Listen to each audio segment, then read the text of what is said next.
A história dos Nefilins aparece no livro de Gênesis, porém muitos enxergam neste texto a existência de seres sobrenaturais. Em consonância com o que diz a tradição judaica, Caio Fábio explica o que de fato são chamados filhos de Deus, levantando a possibilidade até mesmo de ter existido uma raça de gigantes antes mesmo dos Nefilins. Mas o que vocês acham? Vocês entendem que os demônios de fato tenham origem nestes Nefilins? Deixe aí nos comentários. Como, por exemplo, quando os homens de Davi mataram os últimos gigantes, os últimos descendentes dos Nefilins, assim chamados antes do dilúvio, que eram os filhos dos vigilantes, dos Benai Elohim, conforme Gênesis 6, os filhos de Deus, os filhos do céu, os filhos das estrelas, como mais de 1.500 culturas na face da terra os designam. Em Israel é que eles tinham esse nome de Benai Elohim, filhos de Elohim, do Deus plural, do Deus majéstico. E fora de Israel, eles têm a mesma origem. Eles são filhos de deuses dos céus, que baixaram até os homens, e em mais de 1.500 culturas humanas, a mesma história de Gênesis 6 é repetida.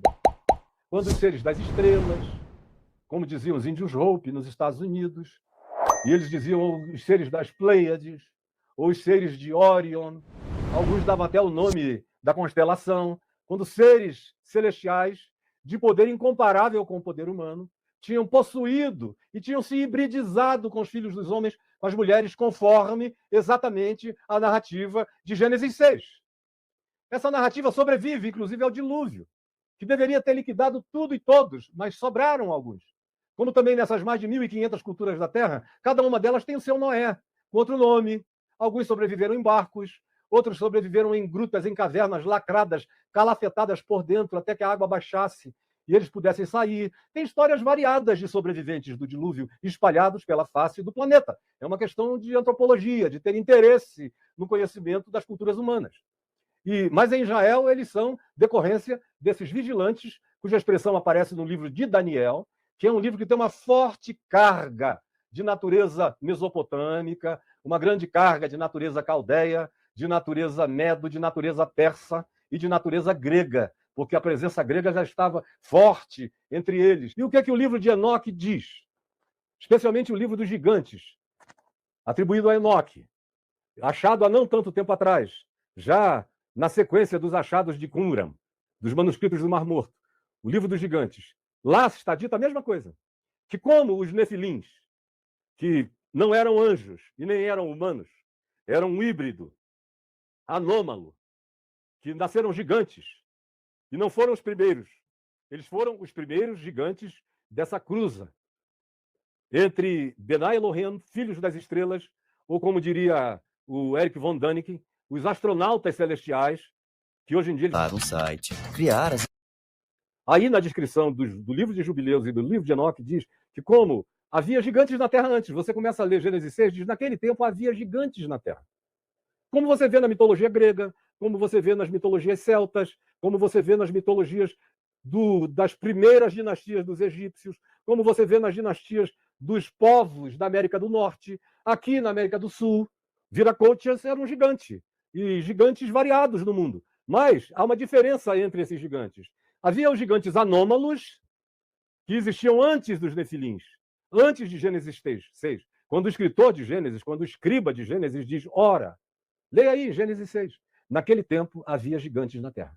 Querendo dizer que havia uma quantidade de pessoas que eram totalmente anômalas no seu tamanho. Eram completamente gigantescas, mas eram anomalias variadas, de cruzas as mais diversas. Nós não tivemos só o Homo sapiens sapiens, que nos dá origem. Nós tivemos outros humanoides na Terra. Pelo menos 5 ou 6 tipos de humanoides na Terra que cruzaram entre si. Sabe lá o que aconteceu dessas cruzas? O fato é que, independentemente da descendência de Adão, ou de Caim, ou de Sete, havia gigantes na Terra.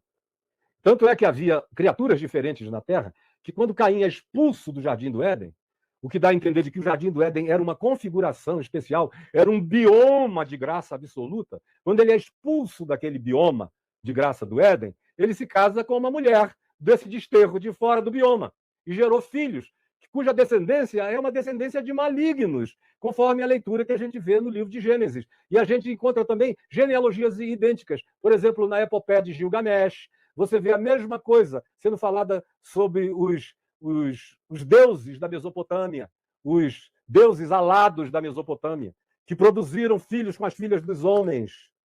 E história absolutamente idêntica do Gênesis. Similaridades inequívocas. E aí o Gênesis diz que é da cruza, todavia, de seres de uma outra dimensão ou de uma ultra civilização. Não é o caso agora aqui, quando eu for falar no meu curso Área 51 do Evangelho, eu vou entrar nas minúcias, o que eu não quero falar agora, mas tem minúcias e minúcias e minúcias para serem tratadas. Num resumo tosco, o que o livro de Enoque diz e o que o livro dos Jubileus diz é que, como os nefilins não eram nem anjos nem humanos, quando eles morreram, eles ficaram sem designação escatológica.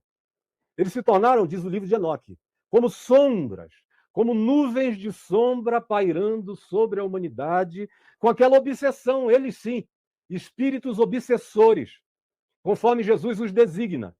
O espírito imundo, quando é expulso, Jesus disse, ele anda procurando morada, como era a obsessão dos Benai Elohim, que quiseram cruzar com as mulheres humanas, e como se tornou a obsessão, a patologia gigantesca dos nefilins, cruzando com mulheres humanas e gerando anomalias. Perverteram não só os humanos, mas o texto de Gênesis diz que eles hibridizaram, criaram uma espécie de ilha do Dr. Monroe na Terra, com seres que foram alterados, fizeram experimentos genéticos horrorosos.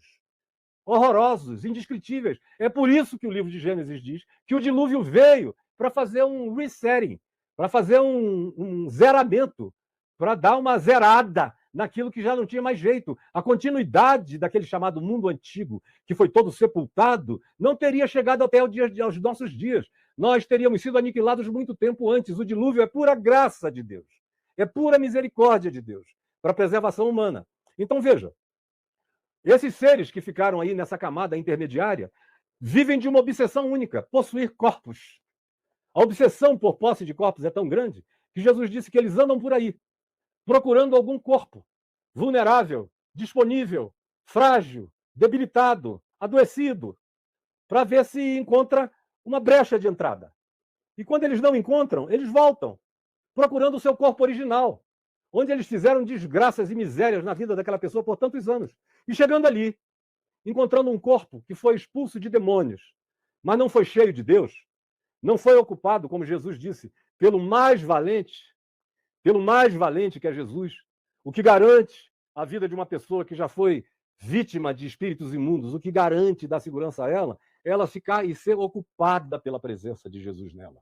Do mais valente me habitando, nada chega em mim, nem ti, nem ninguém.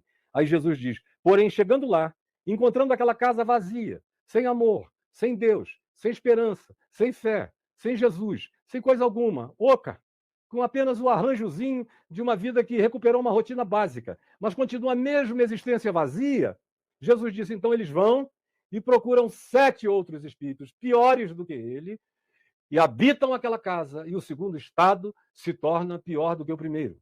Então, do ponto de vista dos contemporâneos de Jesus, quando você estiver lendo os evangelhos e vir Jesus dizer, espírito imundo, sai deste homem, fique sabendo que na mentalidade popular, e até mesmo na mentalidade teológica de fariseus, de essênios, de monges do deserto, quem estava presente ali, ocupando como espírito maligno aquelas pessoas, eram os espíritos dos nefilins, seres perdidos, seres sem conexão, não pertenciam à dimensão celestial e não podiam se identificar como humanos, de modo que a obsessão dele é possuir corpos.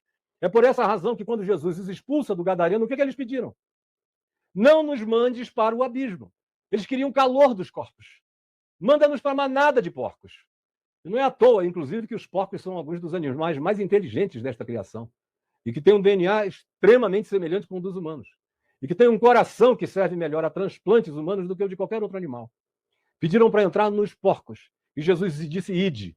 E por alguma razão de desconforto absoluto da manada de porcos, não aguentando aquela invasão de seres da perversidade que os porcos não tinham condição de processar, as pulsões que os invadiram nos milhares de porcos que eram, se jogaram de despenhadeiro abaixo no mar da Galileia e se afogaram. Então, quando você vir daqui para frente Jesus expulsando demônios, pense no contexto dos dias de Jesus. O que pensavam as pessoas dos dias de Jesus? O que os exorcistas judeus dos dias de Jesus imaginavam? Se fossem judeus, eles pensavam que aqueles espíritos eram o remanescente espiritual dos nefilins, eram essas nuvens de sombra, obsessivas pela ideia de ocupar corpos humanos e dominar mentes humanas. Jesus, todavia, não os trata dando-lhes apelido algum, exceto dizendo espírito imundo. Deixa este homem. Não sabe fazer conexão